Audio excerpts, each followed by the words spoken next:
অর্থাৎ এই তোমার আঙ্গুলের ইশারাতে সমস্ত মানুষগুলা নাড়াচড়া করবে, তোমার আঙ্গুলের ইশারাতে আরব ভূমির মানুষগুলা চলাচল করবে। যদি নেতা হওয়ারই প্রয়োজন হয় বলো আমাকে, আমি তোমাকে নেতা বানাইব।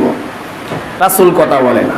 তৃতীয় নম্বর প্রশ্ন আবার বলতেছে, ইয়া রাসূলুল্লাহ, ইয়া হাবিবাল্লাহ, যদি ধনী হওয়ারও কোনো আশঙ্কা তোমার না থাকে, নেতা হওয়ারও কোনো আশঙ্কা না থাকে, তাহলে তুমি বলো তোমার কি সুন্দরী নারীকে বিবাহ করার কোনো আশঙ্কা আছে নাকি? যে তুমি একটু এই দাওয়াত দিতেছো যেন তোমার প্রতি মানুষগুলো আকৃষ্ট হয়, সুন্দর নারীকে বিবাহ করবা। এরকমই যদি হয় তাহলে আরবের সবচাইতে ধনাঢ্য, সবচাইতে নেতার মেয়ে অর্থাৎ সুন্দরী নারীকে তোমার কাছে বিয়ে দিব। রাসূল কথা বলে না। তৃতীয়বার আবার বলতেছে, এ মুহাম্মদ শুনো, লাস্ট প্রশ্ন তোমার কাছে, যদি তোমার কাছে আশঙ্কা হয়, এই যে কথা বলো তুমি, দিনের দাওয়াত দাও, এই দাওয়াতটা যদি তোমার কাছে মনে হয় যে জিনে